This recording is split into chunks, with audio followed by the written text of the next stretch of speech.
The wisdom of God. The wisdom of God. So you open your Bible. Okay. The book of Exodus chapter 1. We will commence reading from verse 8 to 12. Now there arose up a new king over Egypt, which knew not Joseph. And he said unto his people, Behold, the people of Israel are more and mightier than we. Come on, let us deal wisely with them, lest they multiply, and it come to pass that when they have fallen out and any war, they join also unto our enemies and fight against us, and so get them up out of the land.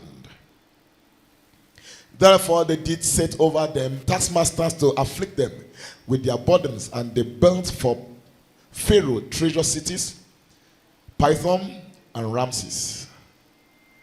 But the more they afflicted them, the more they multiplied and grew, and they were grieved because of the children of Israel. Please jump to verse 15. And the king of Egypt spake to the Hebrew midwives, of which the name of the one was Shiphrah, and the name of the other Puah. And he said, when ye do the office of a midwife to the Hebrew women, and see them upon the stool, if it be a son, then ye shall kill him. But if it be a daughter, then she shall live. God is the best strategist I have ever seen.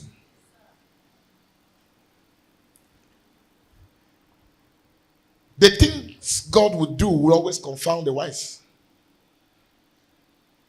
and put the foolish into disarray.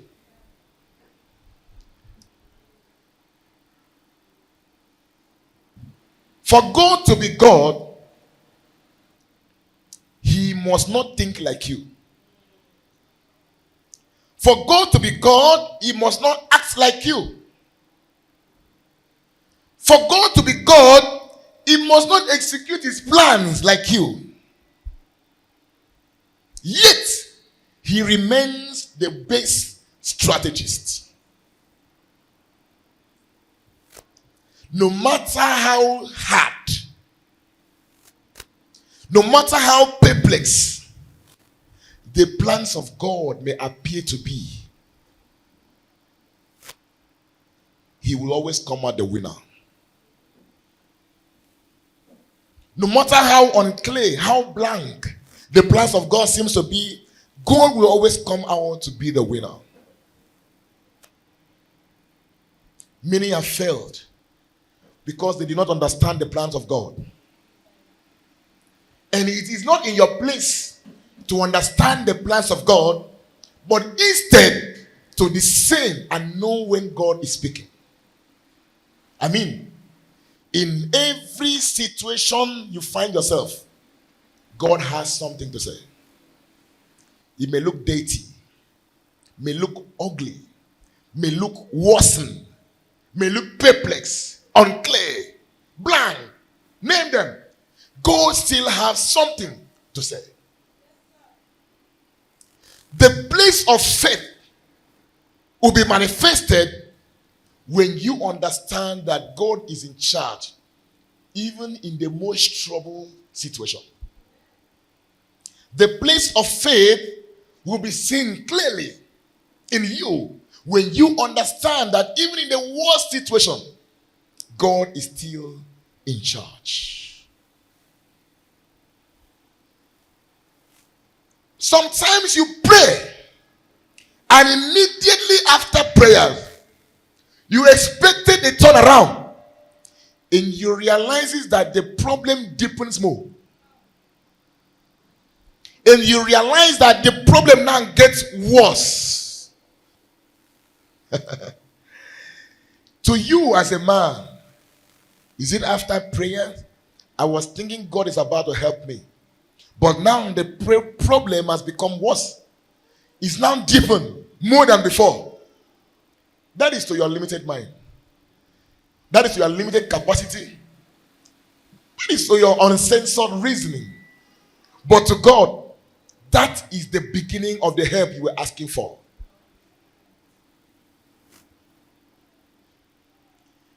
When God's hand is in a matter, there will be a change. Either worse or better, but all the same, the result is clear. He will not lose it. If you pray about a situation and it continues the same way, that means it has not changed either to be worse or to be good. It means something has not affected it yet. When there's an external factor that affects it, there will be a change. And that change, to you, you feel you are finished. But to God, that is the plan for God to redeem you. It will always confuse you. If it doesn't confuse you, it's not of God. It will always make you perplexed. If it doesn't make you perplexed, it's not of God. It doesn't be so unclear. You can't even reason it. If it doesn't happen that way, it's not of God. Because if God is involved, you won't figure it out until God is done with his plan. I tell you, people of God, when the Pharaoh that knew the children of Israel died, and the new one came, the children of Israel saw the punishment they had that are triple, said, we are gone. But that was God answering their prayers. But when God answered the prayers, the situation became worse, deepened. Said, look at us. This Pharaoh doesn't know us again. What will we do? That was God indirectly remembering them. He put up a strategy. At times, he will make your enemy become so hardened like Pharaoh. He will make that situation so worse, so that his compassion will be drawn towards you extensively. Because if the situation is not biting, you may not have that extensive compassion from God. I mean, the worse the situation becomes, the bigger is compassion to save you. God needed a man in the house of Pharaoh, but there have to be a careful plan. A careful plan for that to happen. It never looked like it. If they had told the Israelites that what is happening now is because God wants to have Moses in the house of Pharaoh, they would have said, are you drunk? How does what you are saying relate with Moses going to the king's house? Have you not heard that the king said that every male child should be killed? Which one? What, are you thinking well? Yeah, that's God. He was looking for life, but first thing that came was death. There cannot be life without blood. There cannot be peace without war. There cannot be reconciliation without conflict. So most times what you are looking for is not even what you should get. It is the opposite that will give birth to it. Problem began. These people suffered more than ever before. But little did they know that that was the answer to their prayers. If you read that verse 15 to 16, the king clearly warned and sent a message to the Hebrew midwives and said, if you have a male child, kill. But if you have a female child, do what? Kill. That was still God's strategy. Tell me how Moses would have connected. I don't even know how Moses would have found his way to meet with Pharaoh's daughter. Talk less of entering the palace. As a Hebrew, no possibility. But God had mapped out that plan from beginning to the end. And said the only way is to make them do this. Where they take thought of hiding Moses so that he will not be killed, God was looking for a way to expose Moses in the midst of that adversity. I mean, when trouble comes and you run away, God wants the trouble to meet you because there's somebody in the midst of trouble that you need to meet. Are you hearing me? There's somebody God wants you to meet in the midst of that trouble. I mean, in the battlefield, there's somebody God wants you to meet. So I want to make you run. I want to make you unrest, because if you are comfortable, you'll be in your house. But if you are now restless, you'll be looking for help. Where you'll be looking for help is where you'll find the real help. The help may not come to your house, and help has never come to anybody's house. You find help outside. So while they were thinking of running with Moses, God said, that is not my plan. Don't hide him. Bring him out. Bring him to the battlefield, because the help you are looking for is waiting for you at the river. And she conceived that idea and put the baby and dropped the baby carefully in the river. What a plan. Have you seen that it doesn't look like what God was trying to do? Killing, life, destiny, freedom. How does this relate? This is what makes God God. Nobody can think that way. Nobody can think that way. I want to believe that even Moses will sit down and read his story and say, that is, all this thing God did was just to make me see the daughter of Pharaoh and become part of the royal family. But nothing relates. That shows you that God has plans 2 billion times ahead of you. Don't forget initially that God had told Abraham that his descendants will be in bondage and slavery in a particular land. For how many years? 400 years. Right from the day God talked to Abraham, he had Abraham in plan for how many years? He had mapped out Abraham's life for the next 400 years. Are you serious? God told the man, said they will be there for 400 years. It means the 400 years were already in plan. In plan. So while you are busy talking about tomorrow, God is talking about your 100 years. So this alone should give us rest. And when the 400 years came, the master planner stood up, said, okay, it is time, and brought out the plan and dropped it on the board. I said, you, this is what you will do. You, this is what you will do. Everybody, all hands on deck. It didn't look like it. Many times God will visit us. It will not look like what you're looking for. Many times. I'm looking for peace. Now trouble has come. How do you want to have peace? You can't talk about peace when there's no trouble. You're looking for grace. There must be race. I want to be a winner. You must contest. If these things are not in place, the order cannot come. People of God, by divine will, divine arrangement, just like what God wanted, Pharaoh's daughter came, saw the child, and immediately the woman said, I have someone that can take care of this child.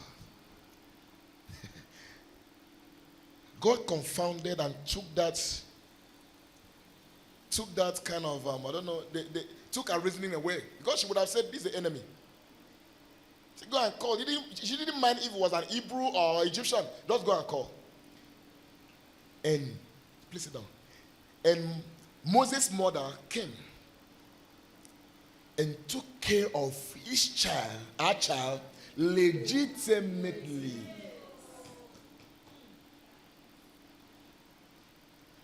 God took him out, brought the mother, and gave them license from the same people that said no, and gave them a yes.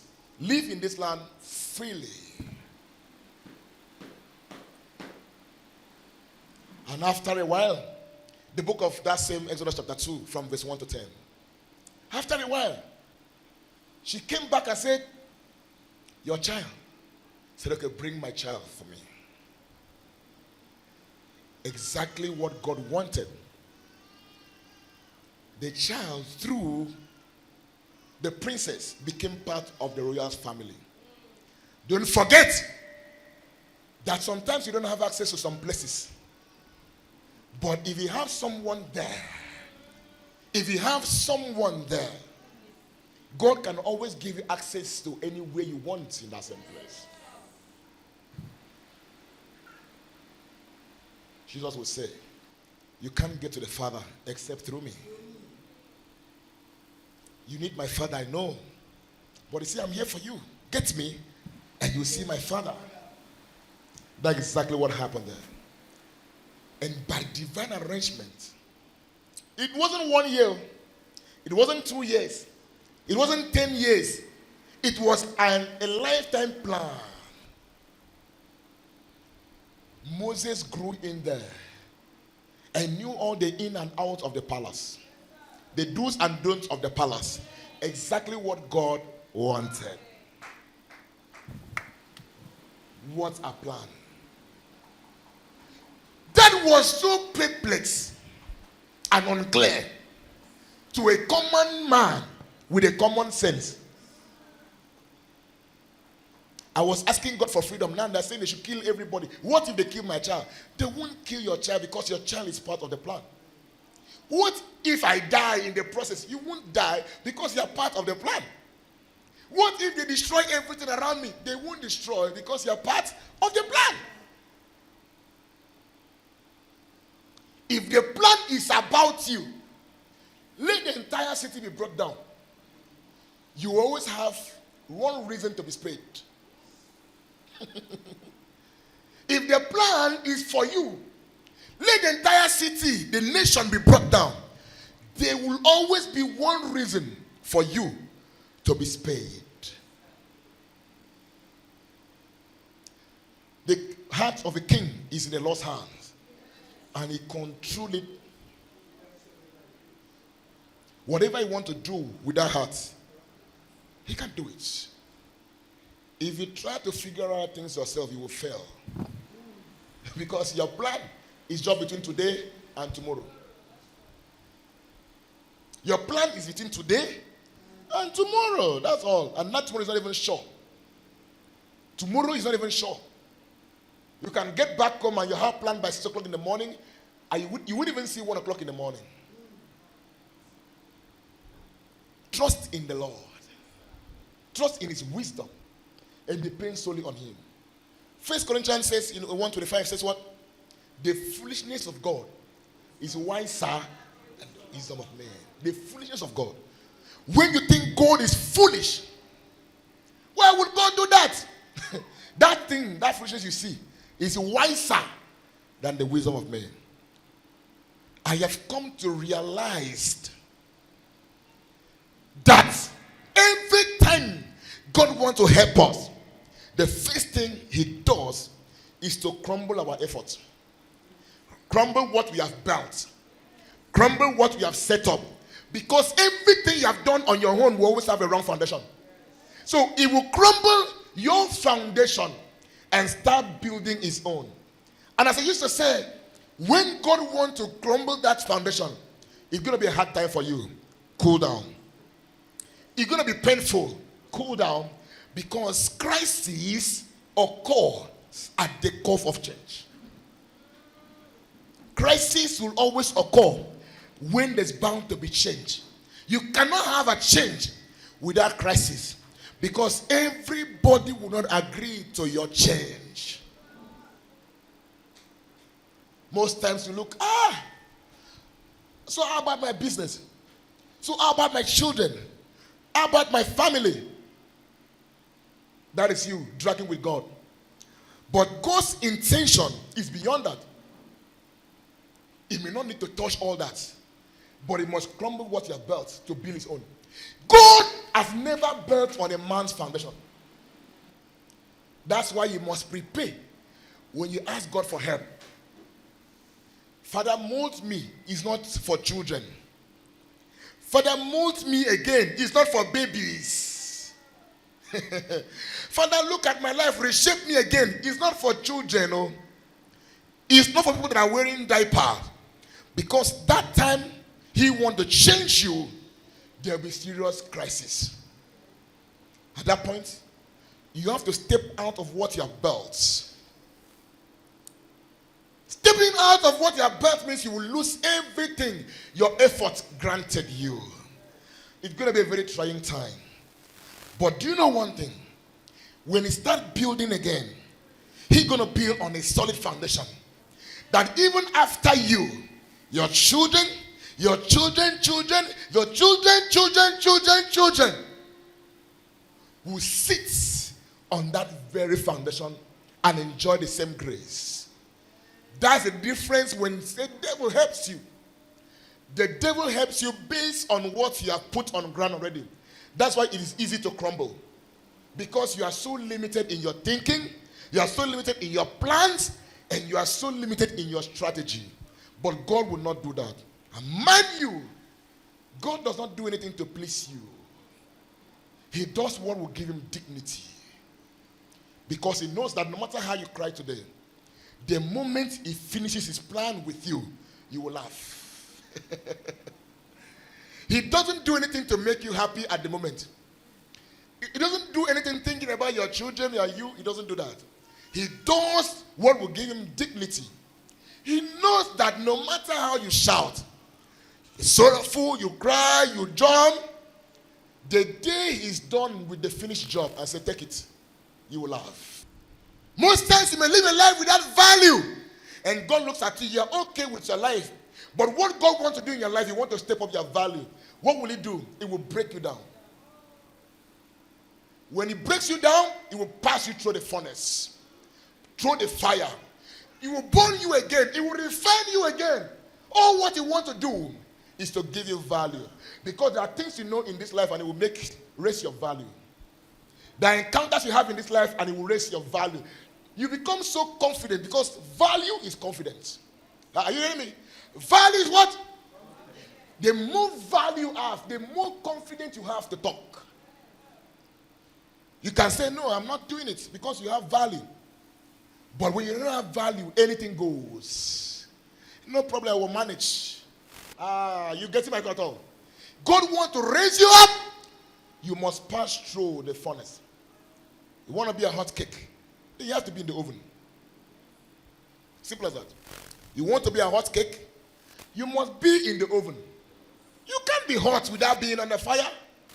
I'm quoting my father in the Lord. Life itself teaches us that if men could help us, we would have all been helped by now. But no man can help you except who? God. So men will help you through God. If you understand that God is the master planner, the master strategist, hold on to him. Don't be a baby. We have so many babies today. A little shaking, you shake, and it becomes obvious that something is happening to you. How do you know what somebody is thinking? You can't know because he thinks in the heart, right? The easiest way to know what somebody is thinking is by the happening around that person. That's all.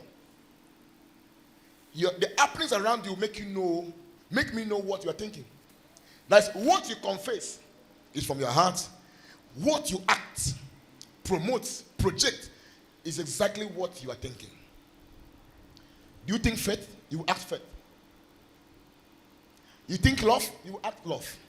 You think kindness? Whatever you think, that's what you will do. Out of the abundance of the heart, the mouth speaketh. Let me conclude by saying this. No matter how worried you are about situations.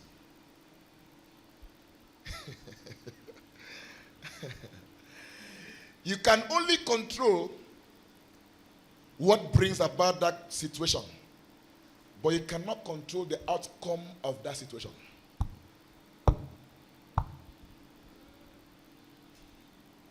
You can only control what you did or decision you will make to bring that situation into being.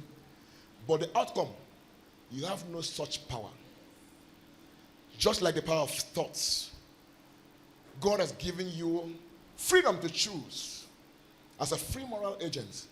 You can only control what you choose. You decide as a man. But I tell you, the outcome of that decision is beyond you. You can't change it, and you cannot control it. When you get worried over your matter, over a particular situation, without leaving it for God, at the end you will have physical sicknesses. That even when the results of what you have been asking God for come, you're not healthy enough to enjoy it. Are we getting together? Do you know that even when you don't have what to eat, that God is busy looking for what you will eat? While you are doing your physical thing, I call this one, nobody answered. I call this one, nobody answered. God had called his own person. Oh God. Are we together? God has people that you don't have. God knows people that you don't know. God have reliable, dependable, and trustworthy people that you don't have. I mean, people that he will call once and they will respond. That's why your help most times doesn't come from where you expect it. You know, the more you get worried, the more you delay your blessing. Because all you want is for you to exhaust your capacity, your thinking, your efforts. Until that is done, you will not see God. You must be totally exhausted and know that you couldn't solve that problem. That's why Paul says, why are you anxious for tomorrow? Leave tomorrow anxiety for tomorrow. Because no matter how worried you are, tomorrow has its own anxiety. That is the wisdom of God. Be at rest. Sometimes you look at your bank accounts, oh my God, what will I do? It has finished. You only have a headache. That thinking will not change anything. Leave it for God. Leave it for God. Leave it for God. When the situation gets so tense, don't forget that you have a dependable and reliable friend. That when everyone fails, he will not, cannot, and does not fail.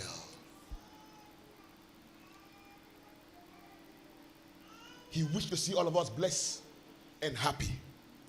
And I've come to have that place of rest. Listen, faith means rest.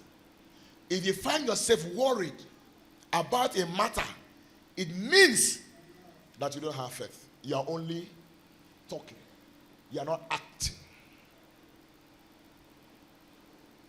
Let the story of Moses inspire you. How Moses found his way into the palace. Listen, if Moses was not in the palace, he wouldn't have known his way about. And God wouldn't have chosen him. Oh. Is God willing to use you? I'm sorry. Men with great destiny will oftentimes go through uncomfortable situations in this life. Men with great destiny will often go through unpleasant situations in this life. Because where you are going to, you will need all that lesson and experience. God knew he would use Moses, and he puts him through all that. Moses killed and ran. That was his first test. That's why it's not counted for him as sin. He killed. God saw the love in Moses that he really wanted to see this book free. He said, okay, you are good for the job. I will send you back. Let me motivate you. Forget about how they sent you away in a place. Forget about how you were ostracized and rejected. Forget about it. Leave it for God. Can I tell you something? The day you are going back to that same place, you go back as a VIP. You may be rejected. Man's rejection provokes God's acceptance and direction. Until men reject you, God will not accept you. Because he doesn't want to share his glory with any man. Are you ostracized? Don't worry. Are you threatened? Don't worry. Are you rejected? Don't worry. You can still go back there and become the boss. You can still go back there and become the head. You can still go back there and become the leader.